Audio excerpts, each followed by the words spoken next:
Hello, faith explorers and knowledge seekers. A very warm welcome to the Biblical Curiosities channel, your weekly meeting point for the most impactful stories, the deepest mysteries, and the eternal truths contained in the Holy Scriptures. Today, we are going to dive headfirst into one of the most dramatic and meaning-laden episodes of the Old Testament, the devastating Philistine campaign that culminated in the unbelievable capture of the Ark of the Covenant. Imagine the scene: Israel's most sacred object, the tangible symbol of God's presence among His people, falling into the hands of their most implacable enemies. How could this have happened? What were the circumstances that led to such a calamity? What lessons can we draw from this event that echo down to our own days, speaking about faith, obedience, the consequences of presumption, and the unshakable sovereignty of God even amidst apparent chaos? Prepare yourselves, because the journey we are undertaking today is not just a historical account. It is an invitation to reflect on our own spiritual walk, on how we deal with the symbols of our faith, and, more importantly, on the nature of the God we serve. This is one of those narratives that make us hold our breath, question, learn, and finally, marvel at the complexity and depth of the divine plan. So fasten your explorer's seatbelts, open your minds and hearts, because we are about to unveil the veils of a troubled, yet incredibly instructive time. And remember, if this content touches you in any way, if it ignites a light in your understanding or warms your heart, don't keep it to yourself. Hit the like button, subscribe to the channel so you don't miss any of our future biblical expeditions, and share it with someone who needs to hear this message today. Sometimes, a video, a word, a story can change someone's day, or even their life. Be a part of that. Let's explore the sacred pages together. To comprehend the magnitude of the disaster that was the capture of the Ark of the Covenant, we must first rewind a bit in time and paint a picture of the political, military, and, crucially, spiritual landscape of Israel during that period. We are in the final days of the ministry of the priest and judge Eli, an emblematic figure, yet marked by a tragic failure in his family leadership and, by extension, national leadership. Israel was living under the system of judges, a period characterized by the decentralization of power and by recurrent cycles of apostasy, enemy oppression, crying out to God, deliverance through a judge, and, unfortunately, an eventual return to sin. There was no king in Israel. Each tribe, to a large extent, did what seemed right in its own eyes, as the book of Judges itself tells us. This fragmentation and lack of national unity created dangerous openings for the rise of hostile, neighboring powers. Among these enemies, the Philistines stood out, a warrior people originating from the Aegean Islands, known as the Sea Peoples, who had settled in the fertile coastal plain of Canaan, forming a powerful pentapolis, a confederation of 5 city-states: Ashdod, Gaza, Ashkelon, Gath, and Ekron. The Philistines possessed a significant military advantage over the Israelites, the mastery of iron technology. While Israel still relied predominantly on bronze weapons, the Philistines already wielded swords, spears, and war chariots made of iron, giving them superiority on the battlefields. This technological disparity, coupled with their military organization and expansionist aggression, made the Philistines a constant and growing threat to the security and very existence of the tribes of Israel, especially those located closer to the Philistine region. The tabernacle, the center of Israelite worship, was established in Shiloh, and it was there that the Ark of the Covenant resided, guarded under the care of Eli and his sons, Hophni and Phinehas. However, the spiritual atmosphere in Shiloh was far from exemplary. Eli's sons were known for their corruption and disrespect for sacred things, treating the offerings brought by the people with greed and immorality, turning the place of worship into a den of profanation. Eli himself, though not personally corrupt, was reprehensibly lenient with his sons' sins, failing to correct them and remove them from the priesthood. This moral and spiritual decay in the religious heart of Israel was a symptom of a greater evil afflicting the nation, a superficial reliance on rituals and symbols, unaccompanied by true obedience and devotion to God.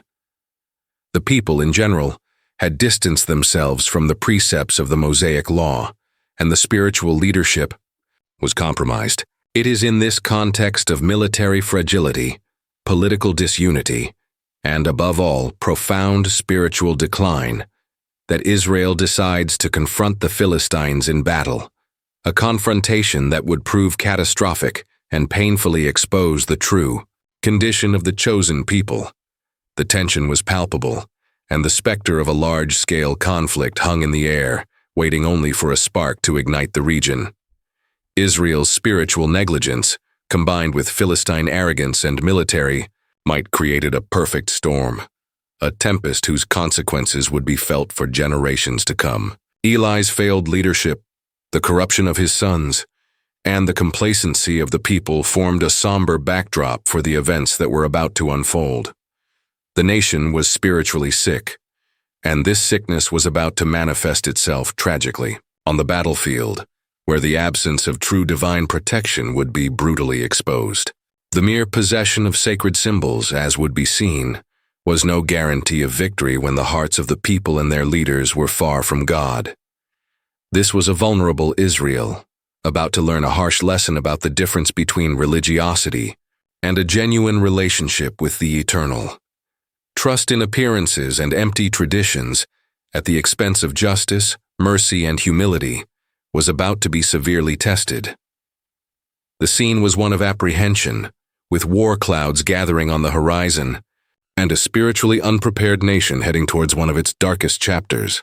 The crisis was not just military, but fundamentally a crisis of faith and identity, a deep-seated malaise that had taken root over years of spiritual drift and compromise, leaving them exposed to the machinations of their enemies, and, more importantly, to the corrective hand of a God whose patience had been sorely tried. The very foundations of their covenant relationship were being shaken, not by external forces alone, but by the internal erosion of their commitment to the divine principles that were meant to be their strength and shield. The inevitable confrontation erupted at Aphek, a strategic location near the border between Israelite territory and Philistia. The armies of Israel gathered, likely with a mixture of apprehension and a perhaps ill-founded hope in their identity, as God's people, but without clear consultation with the Lord, without prophetic guidance to ensure his favor in battle. This omission was symptomatic of the nation's spiritual condition. Instead of seeking God's face in repentance and supplication for guidance, they seemed to have acted on their own, driven perhaps by desperation in the face of growing Philistine pressure or by wounded national pride. The Philistines, for their part, advanced with the confidence of those who possessed military superiority and a history of victories. The ensuing battle was a disaster for Israel. The biblical account in 1 Samuel chapter 4 is succinct but painfully clear. Israel was defeated by the Philistines, who killed about 4,000 men on the battlefield. 4,000 lives lost, a crushing defeat. Imagine the shock, terror, and demoralization that befell the Israelite camp. The survivors, wounded and exhausted, returned to camp licking their wounds and desperately searching for an explanation for their failure. It was at this moment of acute crisis, deep anguish and questioning, that the elders of Israel gathered. Instead of turning to God in genuine repentance, seeking to understand where they had gone wrong, and begging for his mercy, they asked a question revealing of their superficial mindset. Why has the Lord defeated us today before the Philistines? The question itself was not wrong, but the solution they proposed demonstrated a dangerously misguided understanding of God's nature and the covenant. They did not consider their own sins, the corruption in the priesthood, the lack of unity, or the absence of a sincere seeking of God before the battle. Instead, their minds turned to an object, a symbol, the Ark of the Covenant. Their logic seemed to be, if the Ark represents God's presence, then bringing the Ark to the battlefield would be like bringing God himself to fight for them, guaranteeing victory. This was a superstitious mentality, treating the Ark like a magical amulet, a power talisman, rather than a sacred sign of the presence of a holy God who demands obedience and a pure heart. They were confusing the symbol with the substance, the object with the divine. The decision was made. Let us bring the Ark of the Covenant of the Lord here from Shiloh, that it may come among us and save us from the hand of our enemies. There was an implicit presumption in this decision, the idea that they could use God, manipulate His presence for their own ends, without considering the need for holiness, repentance, and submission to His will. They wanted God's power without God's holiness, God's blessing without commitment to God. This attitude reflects a faith that relies on external rituals and sacred objects, rather than a living, obedient relationship with the Creator. It was a desperate attempt to turn the tide of defeat, but based on a flawed and dangerous theology that neglected the conditions of the covenant God had established with His people. The ark was not an instrument to be manipulated. It was the earthly throne of the King of the universe, and His presence could not be coerced or controlled by mere human desires, especially when those desires were not aligned with His precepts. The tragedy that loomed would be a painful lesson about God's holiness and the consequences of treating the sacred with levity and presumption. The decision to fetch the ark, though born of desperation, was rooted in a superficial and utilitarian understanding of faith, and it would pave the way for an even greater disaster. The first defeat had been a warning. Israel's response to that warning, unfortunately, would only deepen the crisis as they failed to discern the spiritual root of their military failure, opting instead for a quick, symbolic fix that bypassed the necessary heart-searching and national repentance. Their theological error was profound, reducing the dynamic, personal God of Israel to a manipulable force contained within a gilded box, a misunderstanding that would have devastating repercussions. The decision to bring the Ark of the Covenant of the Lord of Hosts, who dwells between the cherubim, to the center of the imminent conflict, was quickly put into practice. Messengers were dispatched with urgency to Shiloh, the sacred site where the tabernacle and the ark rested. There they found Hophni and Phinehas, the two sons of Eli, the priests tasked with ministering before the Lord. Ironically, these same men, known for their impiety and profanation of divine service, were entrusted with accompanying the ark to the battlefield. Their presence with the ark, instead of inspiring confidence, should have been a warning sign for Israel. If the priestly leadership itself was so corrupt, how could they expect God to honor an act that, though seemingly pious on the surface, was contaminated by the hypocrisy and disrespect of those conducting it? The biblical narrative does not detail Eli's reaction upon learning that his sons would take the ark to war, but we can imagine his profound anguish. Eli had already been warned by a man of God and by the young Samuel about the imminent judgment upon his house because of his son's iniquity and his own failure to restrain them. He knew that Hophni and Phinehas' fate was sealed. Both would die on the same day, as a sign of divine judgment. The departure of the ark from Shiloh, under the guard of his condemned sons, must have seemed to Eli like the harbinger of the end, the materialization of his worst fears. The ark, which symbolized God's glory and protection, was being taken into a battle context not by a clear divine command, but by a desperate human decision, accompanied by unworthy priests. It was a dangerous combination, a cocktail of presumption and profanation. The journey of the ark from Shiloh to the Israelite camp at Ebenezer, Stone of Help, a name that would become profoundly ironic, was likely surrounded by a forced solemnity, an attempt to mask the anxiety and uncertainty that hung in the air. For the Israelite soldiers, the imminent arrival of the ark represented their last hope, the final card to play to reverse the fortunes of war. They saw in the ark not just a religious object, but a divine weapon, capable of annihilating enemies as in the days of Joshua, when the ark went before the people in the conquest of Canaan. However, they forgot that in those days, Israel walked in greater faithfulness to God, and victories were the fruit of obedience and God's direct intervention, not a magical use of his symbols. The absence of true introspection and repentance on Israel's part was glaring. They did not pause to consider if they were worthy to have the ark in their midst, if their lives and attitudes honored the God whose presence the ark represented. They were more concerned with the what of the ark than with the who of the ark. God's holiness, his justice, and his moral requirements seemed to have been conveniently forgotten amidst the panic and the search for a quick solution. The focus was on the ark's power, not on the purity necessary to approach the God of the ark. Hophni and Phinehas, as bearers of the ark, personified this contradiction. They, who should have been examples of holiness and fear of God, were its antithesis. Their presence tainted the act, transforming an attempt to seek divine aid into an act of even greater presumption. The stage was set for a divine lesson that Israel would never forget, a demonstration that God does not allow himself to be manipulated, and that his glory cannot be used as a shield for sin and disobedience. The ark was on its way, but with it also marched divine judgment, not only upon the Philistines but, first and foremost, upon an Israel that had forgotten the fear of the Lord.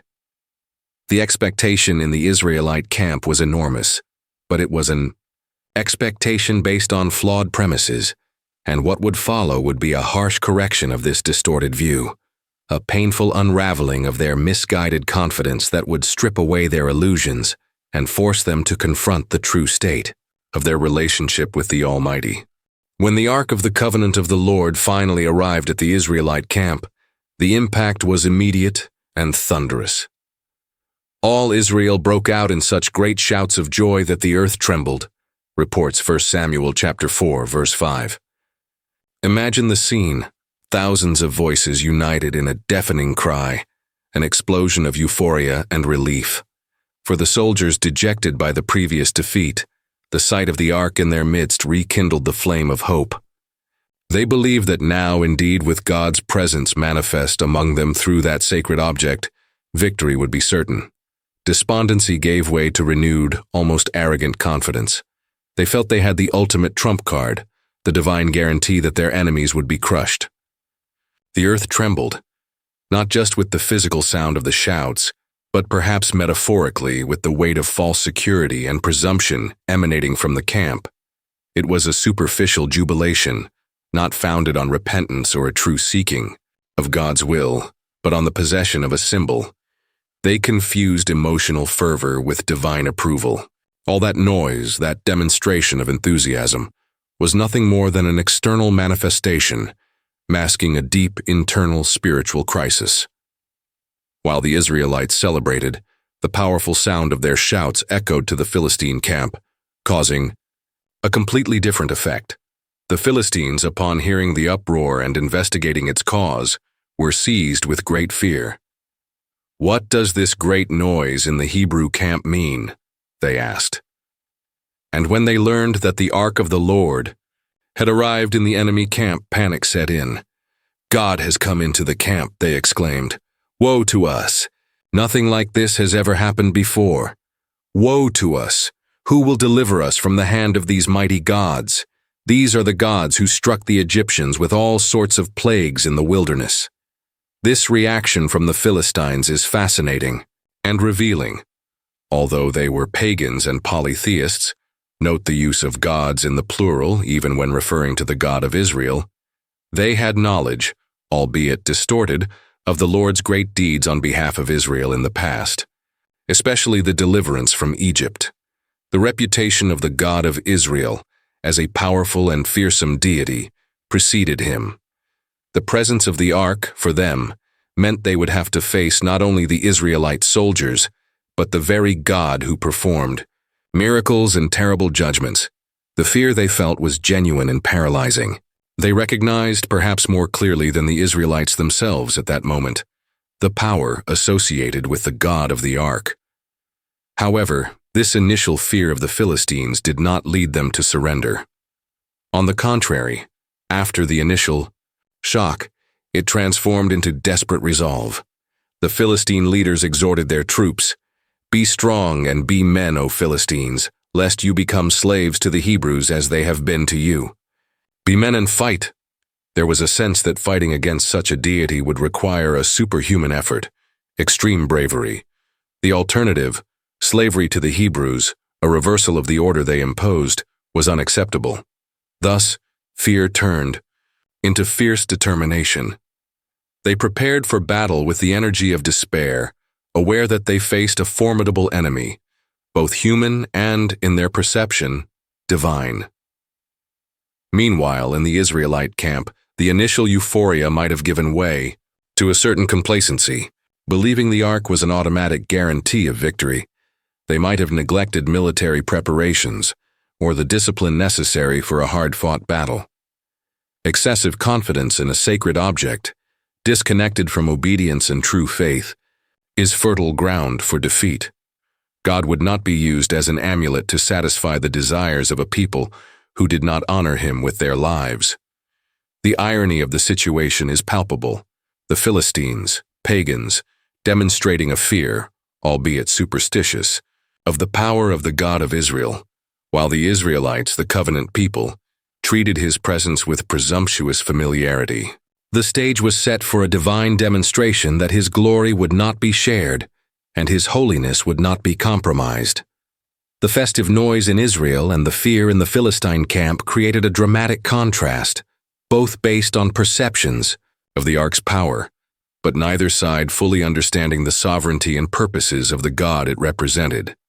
The ensuing battle would not just be a clash of armies, but a divine judgment on Israel's false confidence and an unexpected revelation for the Philistines. With the Philistines driven by a courage born of despair, and the Israelites lulled by a misplaced confidence in the physical presence of the ark, the second battle commenced. The confrontation was, according to the biblical account, even more brutal and decisive than the first. The Philistines fought with extraordinary fury and determination, perhaps sensing that their lives and their very identity as a people were at stake. On the Israelite side, the expectation of a miraculous divine intervention, simply due to the ark's presence, soon dissolved before the relentless reality of combat. Where they expected triumph, they found only carnage.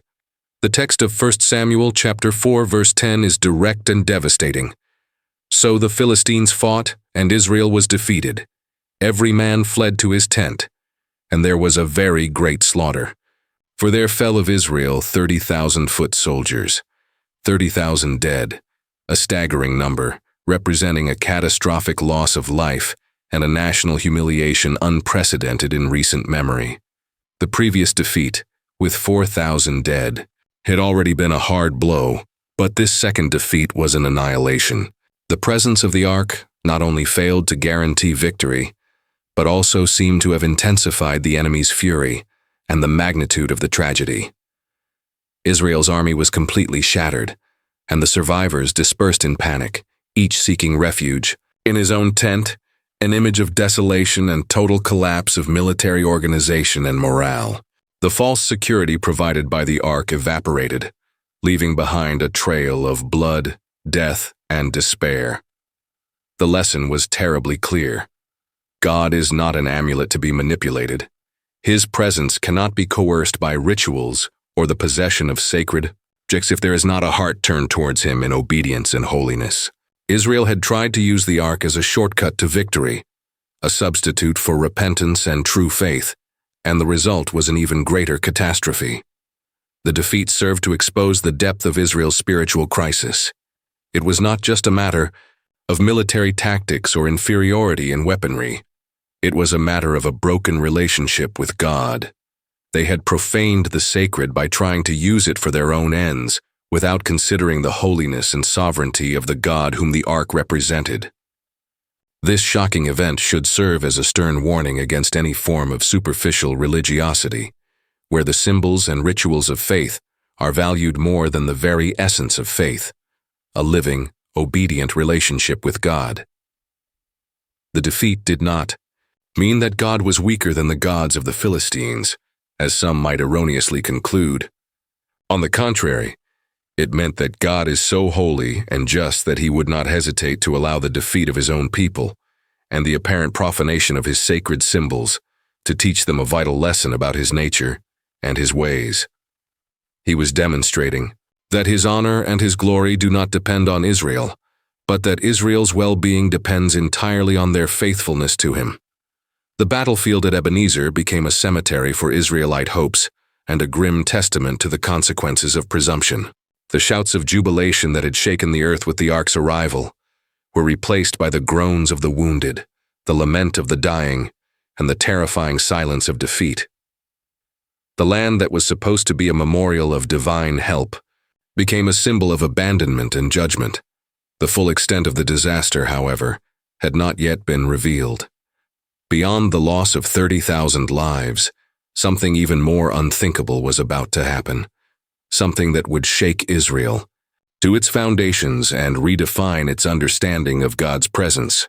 The battle was lost, the army decimated, but the deepest blow was yet to come, a blow that would strike at the heart of Israel's religious and national identity, proving that reliance on external forms without internal transformation was a path to ruin, a stark reminder that divine power is not a commodity to be wielded, but a sacred trust to be honored.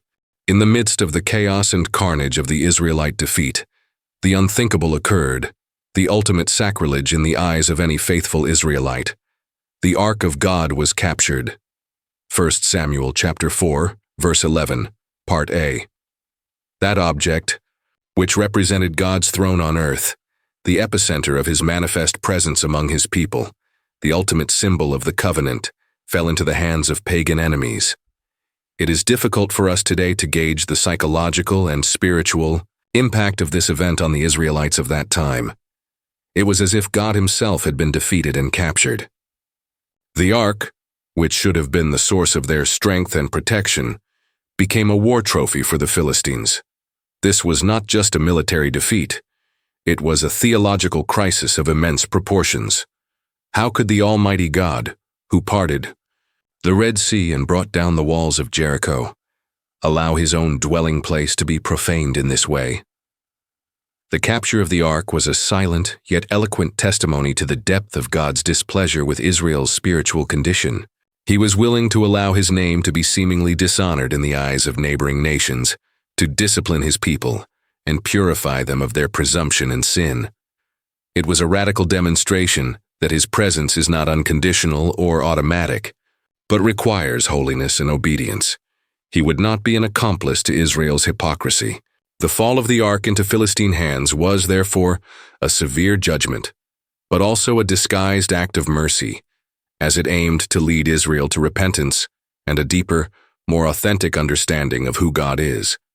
But the tragedy of that fateful day did not stop there. The same verse continues. And the two sons of Eli, Hophni and Phinehas, died.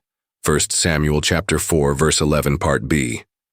The prophecy that had been pronounced against Eli's house, first by an anonymous man of God, 1 Samuel chapter 2, verse 34, and later confirmed by the young Samuel, 1 Samuel chapter 3, verses 11 to 14, was fulfilled to the letter. Both died on the same day, as a sign of the certainty of divine judgment on priestly corruption and Eli's negligence in disciplining his sons. Their deaths, occurring in the same context as the ark's capture, underscored the intrinsic link between the holiness of worship and divine blessing. By allowing the profanation of the sanctuary and sacred offerings, Hophni and Phinehas had sealed their fate and contributed to the national calamity. Their death was not just a casualty of war, it was the execution of a divine sentence. Meanwhile, in the aftermath of the battle, a man from the tribe of Benjamin, one of the few survivors, managed to escape the massacre. With his clothes torn and dust on his head, traditional signs of deep mourning and despair, he ran tirelessly from the battlefield at Ebenezer to Shiloh, the religious center where the old priest Eli anxiously awaited news. The distance was considerable, perhaps about 30 to 40 kilometers, or about 19 to 25 miles, and the journey must have been agonizing, driven by the urgency to convey the terrible news. Shiloh, which for so long had been the home of the ark and the center of Yahweh worship, was about to receive a blow from which it might never fully recover. The entire city was in suspense, awaiting the battle's outcome, but nothing could have prepared them for the magnitude of the catastrophe the Benjamite messenger was about to announce. The news of the army's defeat, the death of thousands, the death of the priests, and worst of all, the capture of the Ark of the Covenant, would be like a shockwave sweeping through the city, leaving a trail of lamentation and desolation. Shiloh's glory was about to be extinguished, and Israel's heart would be plunged into deep darkness.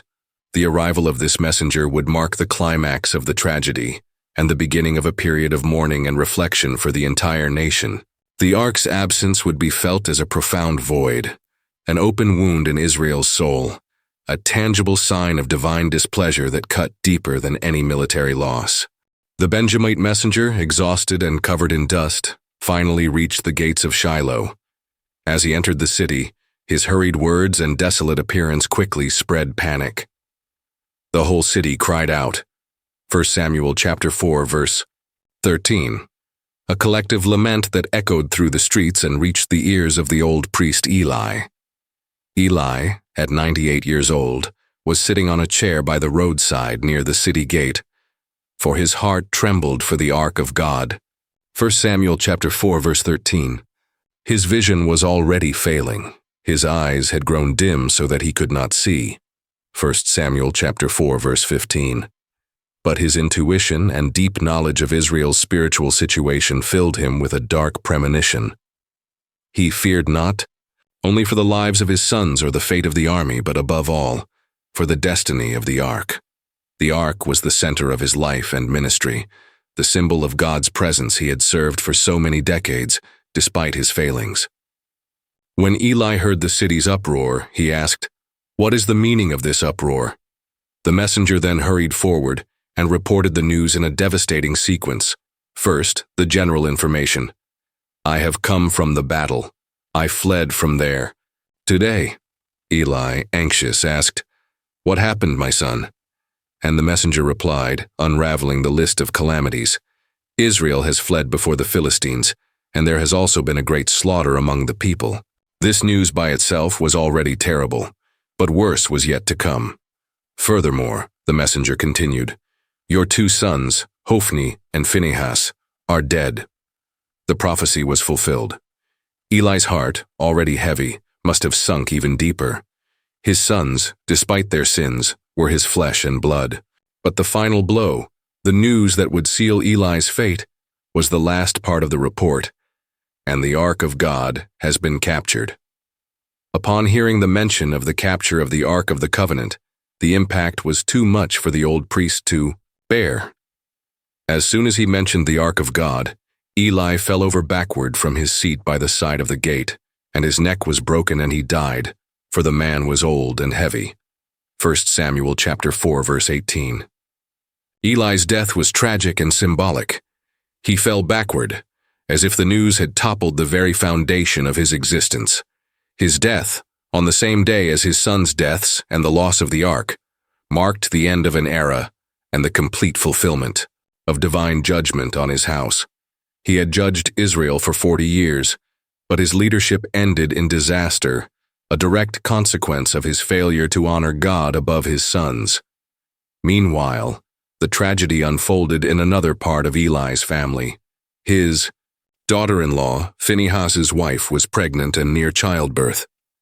Upon hearing the news of the Ark of God's capture and the deaths of her father-in-law and husband, she went into premature labor and gave birth to a son.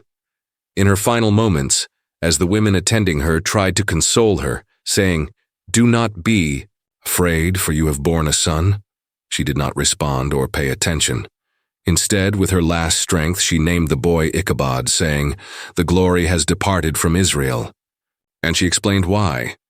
Because the Ark of God was captured, and because of her father-in-law and her husband. 1 Samuel chapter 4, verses 21 to 22. The name Ichabod, meaning "where is the glory" or "no glory," became a living memorial to that dark day. The glory of Israel, which resided in God's presence symbolized by the ark, had departed. The loss of the ark overshadowed all other tragedies, the military defeat, the death of thousands, the death of the priests and the judge himself. For Phinehas's wife and for many in Israel, The ark's absence meant the absence of God's glory, an unbearable void. Ichabod's story encapsulates the depth of the crisis. God's glory seemed to have abandoned Israel. Shiloh, once the vibrant center of worship, became a place of mourning and desolation, its sanctuary emptied of its most precious treasure. The nation was on its knees, humiliated and stripped of its most sacred symbol, forced to confront the consequences of its infidelity, a stark testament to the fact that outward religious forms without inward spiritual vitality were insufficient to retain the divine presence. While Israel plunged into mourning and desolation over the loss of the Ark of the Covenant and the death of its leaders, the Philistines celebrated their resounding victory. For them, the capture of the Ark was not only a military triumph, but also a confirmation of the superiority of their gods over the God of Israel. With great pomp and pride, they took the Ark of the Covenant from the battlefield of Ebenezer to Ashdod, one of the 5 main cities of the Philistine Confederacy. In Ashdod, the Philistines decided to place the Ark in a prominent place, as a war trophy symbolizing the subjugation of the enemy god. The chosen location was the temple of Dagon, their chief deity. Dagon was an ancient Semitic god, often associated with agriculture and fertility, and possibly also with the sea, given the Philistines' context as sea peoples. His image was typically represented as a figure half man, half fish. By placing the Ark of the Lord beside the statue of Dagon, the Philistines intended to publicly demonstrate that Yahweh, the God of Israel, had been vanquished and was now subordinate to the power of Dagon. It was an act of religious triumph, a way to humiliate the God of the Hebrews and exalt their own patron deity. They likely performed thanksgiving rituals to Dagon for the victory and the capture of such a powerful artifact from the enemy. However, the sovereignty of the God of Israel would soon manifest itself in a completely unexpected and disconcerting way for the Philistines. The next morning, when the priests and worshippers of Dagon entered the temple, they found a surprising and disturbing scene. The statue of Dagon had fallen face down on the ground, prostrate before the Ark of the Lord. 1 Samuel chapter 5, verse 3. The image of their mighty God was in a posture of submission before the symbol of the captive god. Perplexed and perhaps a little embarrassed, they hastily lifted Dagon's statue and placed it back on its pedestal. They probably tried to rationalize the event, perhaps attributing it to an accident, an earthquake, or some oversight. They did not want to admit the obvious implication that the God of Israel, even in his captivity, possessed a power superior to Dagon's. However, the God of Israel had not finished his demonstration. The following morning, the scene repeated itself, but this time in an even more dramatic and undeniable way. Again, Dagon's statue was found fallen face down before the Ark of the Lord. But this time the humiliation was complete. The head of Dagon and both his hands were lying cut off on the threshold. Only the trunk of Dagon was left in its place. 1 Samuel chapter 5, verse 4. The image of their God was not only prostrate but mutilated, decapitated and dismembered with its broken parts on the temple threshold, as if swept out. Only the trunk, the part that perhaps resembled a fish, remained. This event was so impactful that it gave rise to a lasting custom among the Philistines. Therefore, neither the priests of Dagon nor any who enter Dagon's temple tread on the threshold of Dagon in Ashdod to this day. 1 Samuel chapter 5, verse 5. The sight of their God's humiliation became a place to be avoided, a constant reminder of the superior power of the God of Israel. The Lord was making it unequivocally clear that he does not share his glory with anyone, and that the idols of the nations are nothing before him. Even when his people fail and his sacred symbols are captured, his sovereignty and holiness remain intact. The ark, though in enemy territory and in a pagan temple, continued to be an instrument of divine power, not for the benefit of the Philistines, but for their judgment and for the demonstration of God's glory. The Philistine attempt to exalt Dagon over Yahweh resulted in the spectacular humiliation of their own idol, a prelude to the even greater troubles the ark's presence would bring to Ashdod and all of Philistia, a divine rebuke that resonated far beyond the confines of the temple, signaling that the true God could not be contained or diminished by human hands or pagan constructs. The humiliation of Dagon in his own temple was just the beginning of the troubles that the presence of the Ark of the Covenant would bring to the city of Ashdod. The God of Israel was not content merely to demonstrate his superiority over the Philistine idols. He also began to directly afflict the inhabitants of the city. But the hand of the Lord was heavy against the people of Ashdod, and he ravaged them and struck them with tumors, both in Ashdod and in its territories. 1 Samuel chapter 5, verse 6. The exact nature of these tumors, Hebrew ophalim, is debated among scholars. Some translations suggest hemorrhoids, while others point to something like bubonic plague, which causes painful swellings in the lymph nodes, buboes. Regardless of the medical specifics, it was a painful, debilitating, and possibly deadly plague that spread rapidly through the city and its surroundings. The Septuagint, the Greek translation of the Old Testament, adds an interesting detail, not present in the Masoretic Hebrew text. It mentions that mice swarmed the land, causing great destruction. If this tradition is accurate, and considering that mice are known vectors of bubonic plague, the connection between the tumors and a rodent-borne plague becomes more plausible. In any case, the affliction was severe and widespread, causing panic and suffering among the Ashdodites. The Philistines, though a warlike and superstitious people, were not foolish. They quickly began to connect the sudden and terrible plague with the presence of the Ark of the God of Israel in their city. The sequence of events was very clear. First, their god Dagon was humiliated and broken. Now, the people were being struck by a terrible disease. The conclusion was inevitable. The Ark of the God of Israel must not remain with us, for his hand is heavy on us and on Dagon our God. 1 Samuel chapter 5, verse 7. They realized that the Ark was not a simple, inert war trophy, but an object charged with a dangerous and hostile power for those who did not belong to the covenant people, or who treated it with disrespect.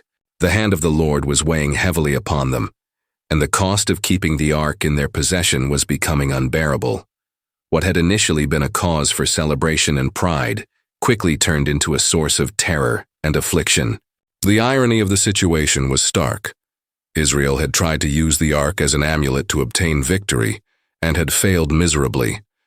Now the Philistines, who had captured the Ark as a symbol of their power, discovered it was a source of curse and destruction for them. God was demonstrating his sovereignty in a way no one expected.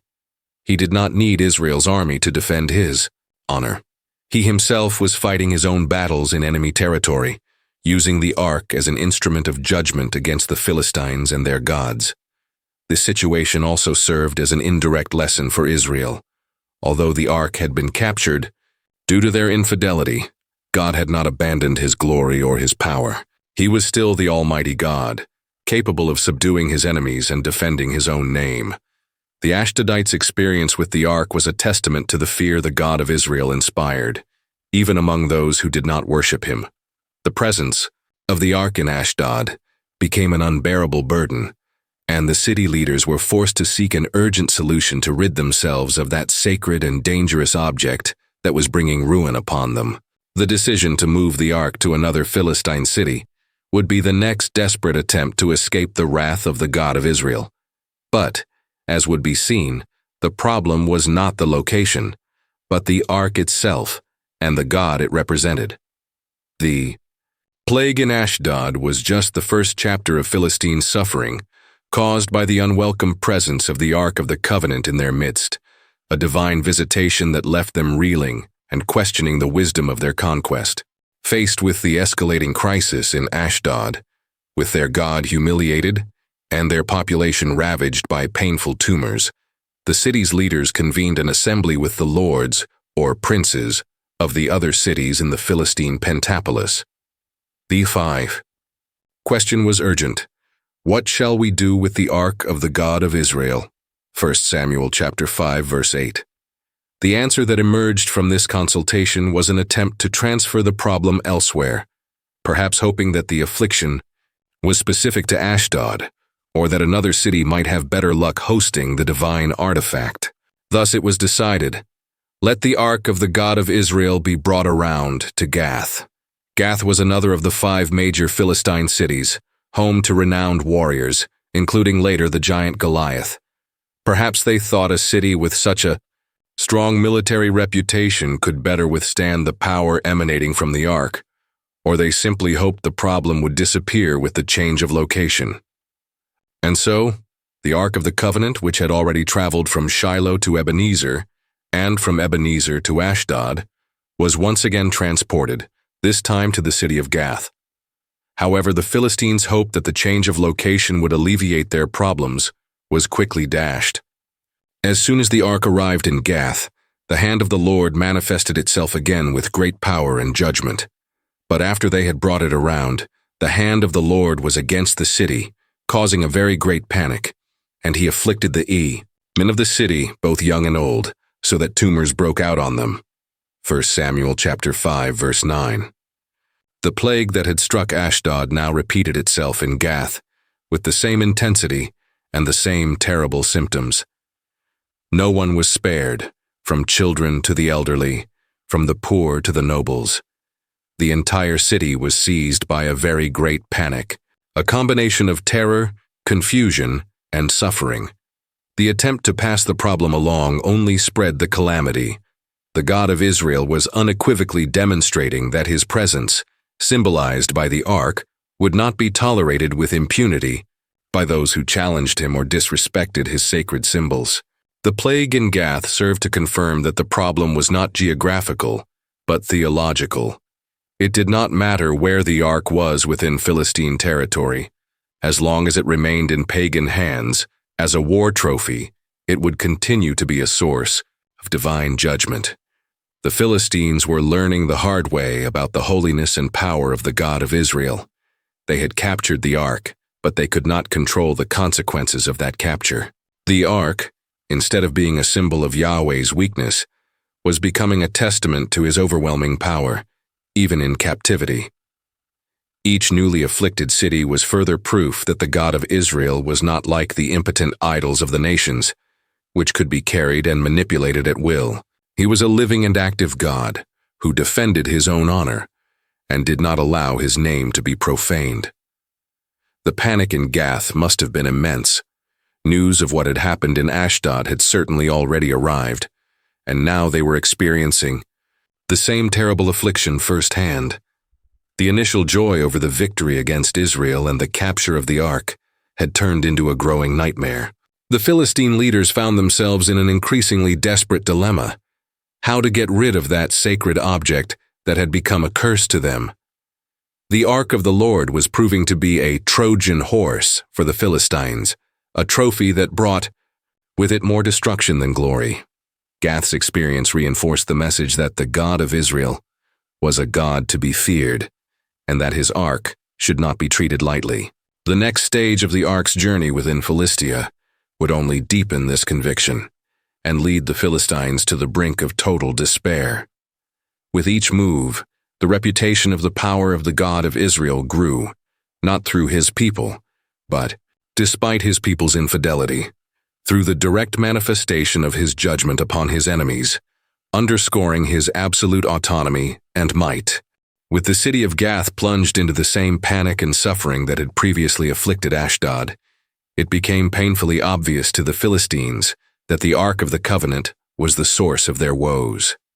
The idea of simply moving the ark from one Philistine city to another as a way to escape the plague of tumors and divine vexation proved to be a catastrophic mistake. However, in an act of desperation or perhaps stubbornness, or still hoping that a third city might somehow be spared, they decided to send the ark to Ekron, another of the 5 great cities of Philistia. The arrival of the news that the ark was being sent to Ekron, however, was not met with any kind of acceptance or hope, but with absolute terror and vehement protest from the Ekronites.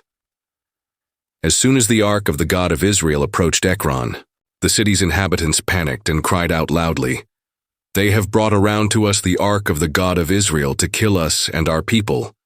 1 Samuel chapter 5, verse 10. The ark's reputation had already preceded it. The Ekronites had heard about what happened in Ashdod, the fall and mutilation of Dagon, the plague of tumors, and also about what had befallen Gath. They wanted nothing to do with that sacred and dangerous object that seemed to bring only death and destruction wherever it went. Their protest was a cry of self-preservation, a recognition that the ark's presence in their city would most likely mean the same terrible fate that had befallen their sister cities. Despite the protests, the ark was taken to Ekron, and the Ekronites' worst predictions came true. For there was a deathly panic throughout the whole city. The hand of God was very heavy there.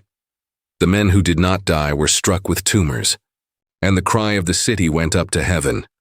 1 Samuel chapter 5, verses 11 to 12. The situation in Ekron seems to have been even more severe than in the previous cities.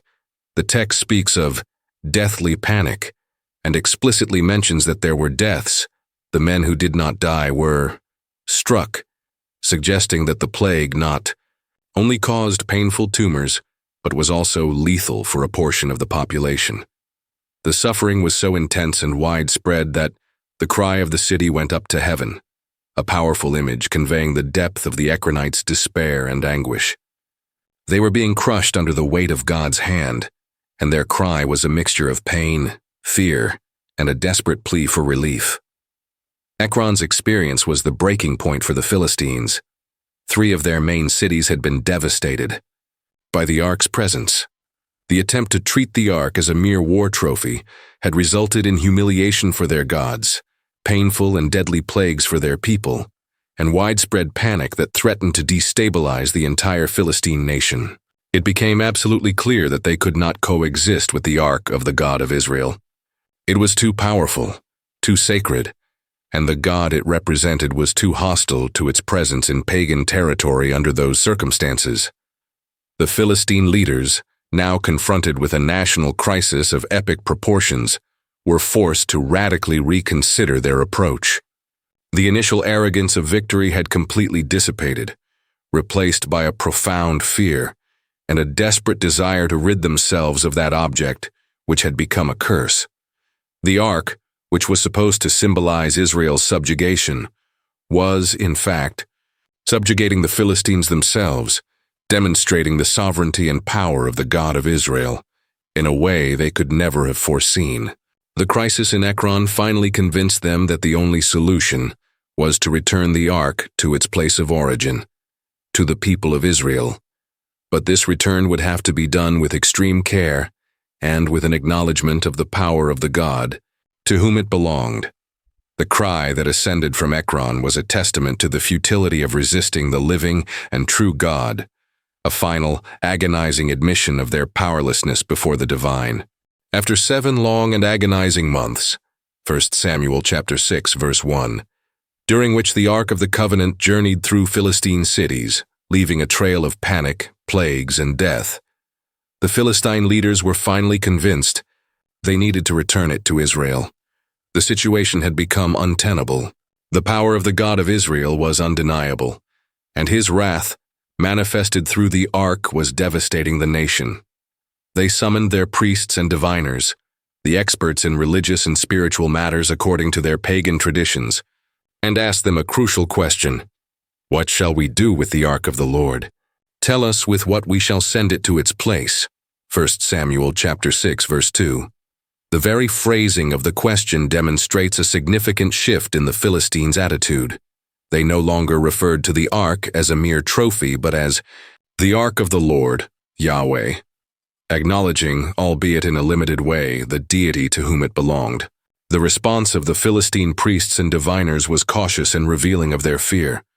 They advised, "If you send away the ark of the God of Israel, do not send it empty, but by all means return him a guilt offering.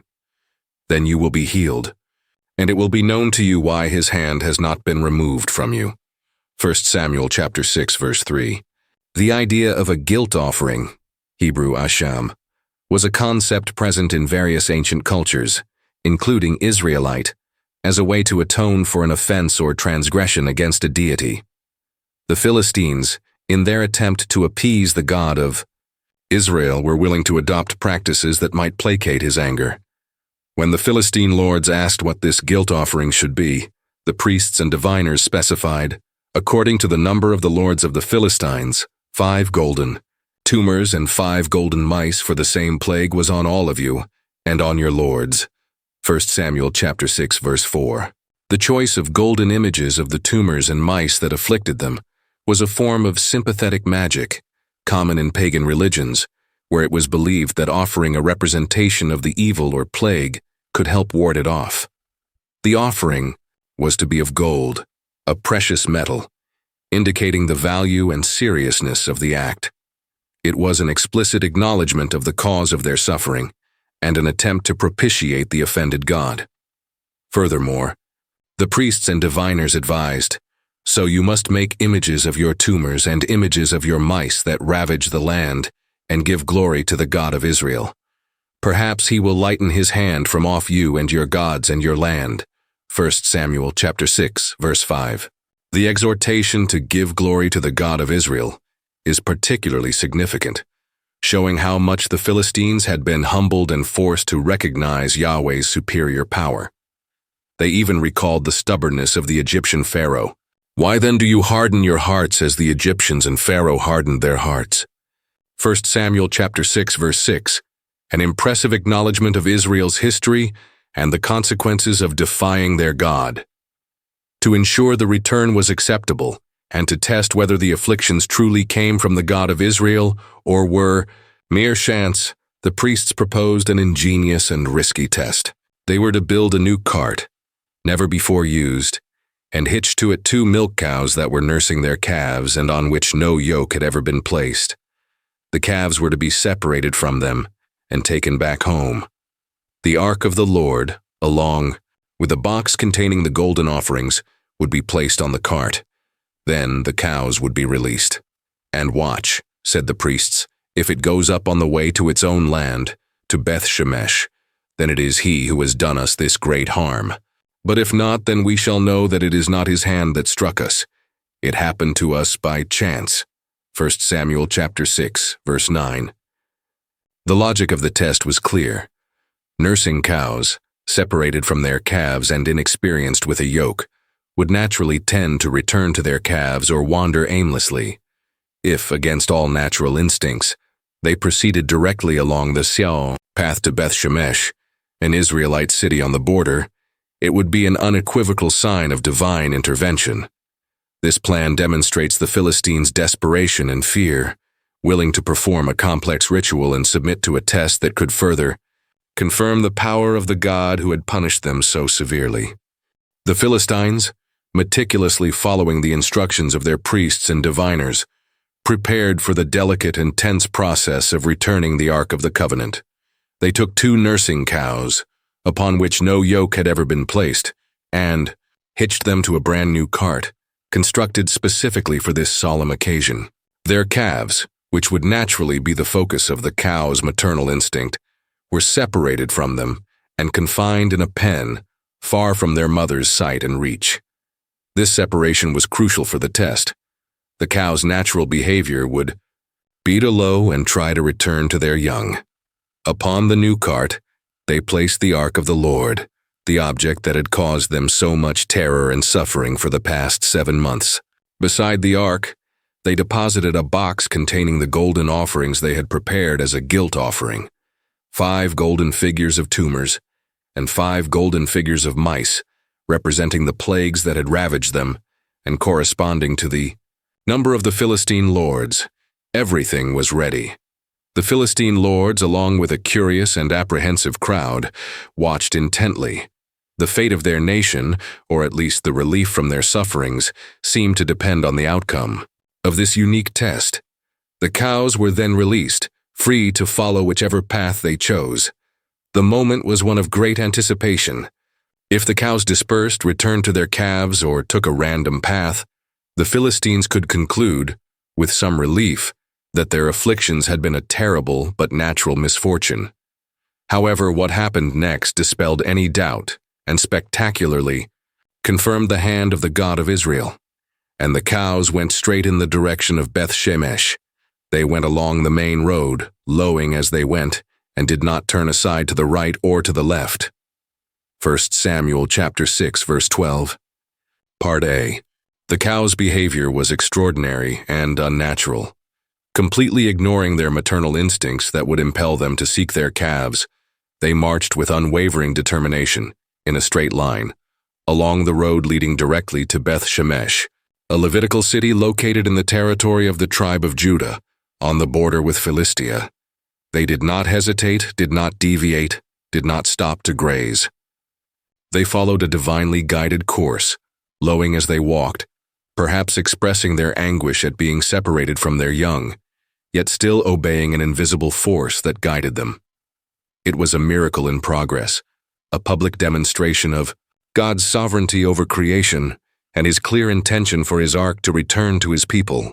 The Philistine lords, amazed and probably still fearful, followed the cart at a distance, going after them to the border of Beth-Shemesh. 1 Samuel chapter 6, verse 12, Part B. They wanted to witness with their own eyes how far the way cows would go and if the test would be fulfilled in its entirety. The journey of the cows, with the ark and the golden offerings, was a funeral procession for Philistine arrogance and a prelude to the restoration, albeit partial and painful, of God's symbolic presence in Israel. For the Philistines, the sight of those cows marching resolutely towards Israel was the final confirmation that they had fought against a power far superior to their own. They had tried to control the God of Israel and failed miserably.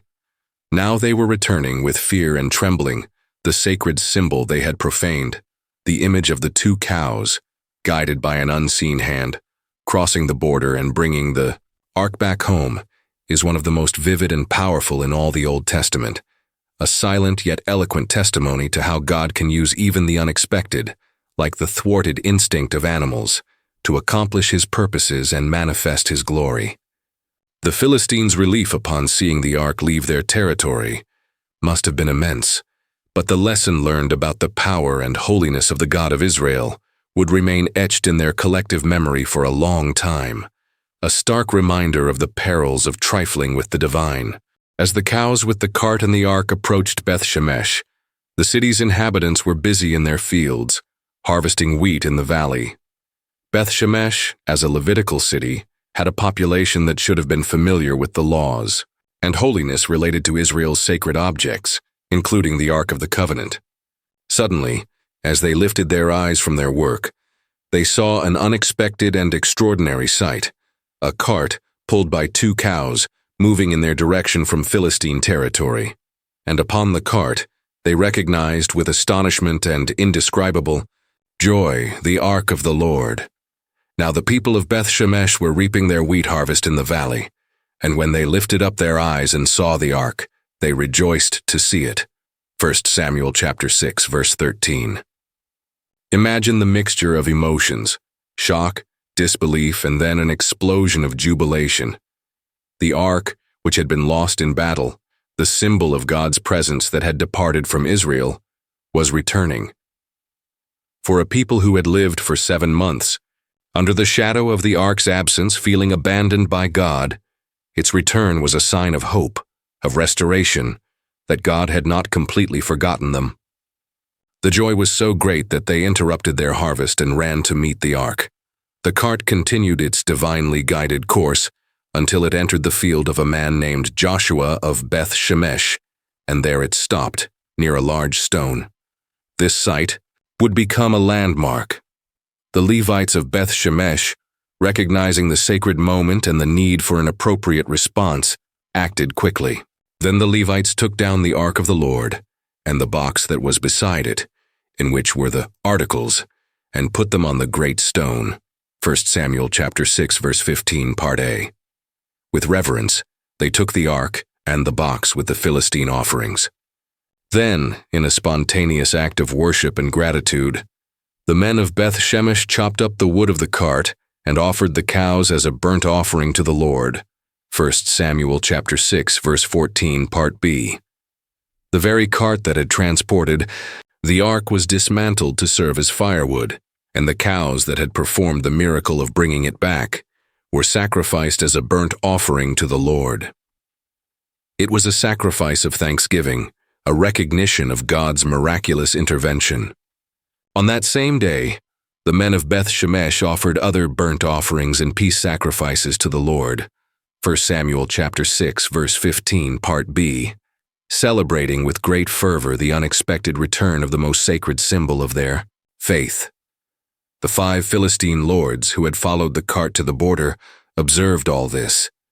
And when the 5 lords of the Philistines saw it, they returned that day to Ekron. 1 Samuel chapter 6, verse 16. For them, the mission was accomplished. The ark was back in Israel and they could return, hoping the plague would cease in their lands. However, the joy in Beth Shemesh was tragically interrupted by an act of irreverent curiosity or presumption. The biblical text reports, "And he struck some of the men of Beth Shemesh, because they had looked into the ark of the Lord. He struck 70 men of them." 1 Samuel chapter 6, verse 19, part A. Some translations and manuscripts vary on this number, with 70 men being a more common reading, or 70 men out of 50,000. But the idea of a severe judgment remains. The number 50,070 is also a traditional rendering, though its precise meaning is debated. The ark was most holy, and looking into it was strictly forbidden, an act of profaning God's holiness. Even the Kohathite Levites, responsible for transporting the ark, could not touch it directly or look into it, under penalty of death. Numbers chapter 4, verses 15 and 20. The men of Beth Shemesh, perhaps carried away by the euphoria of the moment, or by a lack of reverent fear, transgressed this sacred command. The consequence was immediate and terrible. The same hand of God that had afflicted the Philistines now turned against his own people when they demonstrated disrespect for his holiness. Joy turned into mourning and dread. So the people mourned because the Lord had struck the people with a great blow. 1 Samuel chapter 6, verse 19, part B. The lesson was harsh but consistent. God is holy, and his holiness demands reverence and obedience, both from his enemies and from his own people. The ark's presence was no guarantee of blessing if it was not accompanied by the fear of the Lord. This painful incident underscored that familiarity with sacred things could breed contempt, if not tempered with profound respect and adherence to divine instructions, serving as a sobering reminder that even in moments of great deliverance, the requirements of God's sanctity remained absolute and non-negotiable. The divine judgment that befell the men of Beth Shemesh for irreverently looking into the Ark of the Covenant transformed the exultant joy of its return into profound fear and consternation. The sudden and severe punishment demonstrated unequivocally that God's holiness was not something to be treated lightly, not even by those who considered themselves his people. Proximity to the sacred demanded a level of reverence and obedience that the inhabitants of Beth Shemesh, in their curiosity or presumption, had failed to demonstrate. The question that arose among them was laden with dread and perplexity. Who is able to stand before the Lord, this holy God? And to whom shall he go up away from us? 1 Samuel chapter 6, verse 20. They realized that the ark's presence, though desirable, was also dangerously holy. They no longer felt capable or worthy of sheltering it in their city, fearing further manifestations of divine wrath. The experience of the Philistines, who had suffered terribly for 7 months, and now their own tragic experience, taught them that coexisting with the manifestation of God's holiness was a privilege that carried immense responsibilities and risks for the unprepared or disobedient. Faced with this fear, the men of Beth Shemesh decided that the ark could not remain among them. They then sent messengers to the inhabitants of Kiriath Jearim, a Gibeonite city located in the hills of Judea, some distance from Beth Shemesh. The message was a mixture of relief and warning. The Philistines have sent back the ark of the Lord. Come down and take it up to you. 1 Samuel chapter 6, verse 21. Kiriath Jearim, whose name means city of forests or city of Jearim, was a strategic location and perhaps considered more suitable or prepared to safeguard such a sacred and powerful object. The inhabitants of Kiriath-Jearim accepted the charge, and the men of Kiriath-Jearim came and took up the ark of the Lord and brought it to the house of Abinadab on the hill. And they consecrated his son Eleazar to have charge of the ark of the Lord. 1 Samuel chapter 7, verse 1. The ark was therefore transferred to the house of a man named Abinadab, situated on a hill, and his son Eleazar was specifically consecrated for the task of guarding it. This act of consecration suggests a recognition of the need for special and dedicated care for the ark, something that perhaps had been lacking in Beth Shemesh. The Ark of the Covenant would remain in Kiriath-Jearim for a long period, about 20 years, as indicated in 1 Samuel chapter 7 verse 2, until King David, at a later point in Israel's history, finally brought it to Jerusalem with great celebration and reverence, 2 Samuel chapter 6. During this time in Kiriath-Jearim, the Ark seems to have remained in relative obscurity, away from the center of national religious life, which was still struggling to recover from the trauma of the Battle of Aphek, the loss of the Ark, and the subsequent destruction of Shiloh, mentioned in Jeremiah chapter 7 verses 12 to 14, and chapter 26 verses 6 and 9. The Ark's journey, from its capture by the Philistines to its temporary resting place in Kiriath-Jearim, is a powerful narrative about God's sovereignty, His holiness, and the consequences of human presumption. God demonstrated that His glory does not depend on armies or human faithfulness. He is capable of defending His own name and His purposes, even amidst His people's failure and His enemies' hostility. The Ark, though a symbol of His presence, was not a magical amulet. Its presence demanded holiness, obedience, and reverent fear. The lessons learned by Israel and the Philistines during this turbulent period would echo for generations, reminding all that the God of Israel is a living, holy, and sovereign God, whose power cannot be contained or manipulated, and whose glory requires a response of genuine worship and humble submission. And so, the Ark found a refuge, and Israel began a long process of reflection and, eventually, spiritual restoration under the leadership of Samuel, who would rise to call the nation back to the Lord. But that is a story for another day. What an incredible journey, wasn't it? The story of the capture and return of the Ark of the Covenant is a vivid reminder that God is sovereign over all circumstances and that His holiness is something to be profoundly respected. We saw how Israel's presumption led to defeat, how God's power manifested among the Philistines even without Israel's army, and how the Ark's return brought both joy and a renewed fear of divine holiness. The lessons about true worship, obedience, and the consequences of treating the sacred with levity are timeless. May we take these reflections into our lives, seeking to honor God not just with external rituals, but with a sincere heart and a transformed life. If this content touched you in any way, if this biblical story spoke to your heart or expanded your understanding, don't keep it to yourself.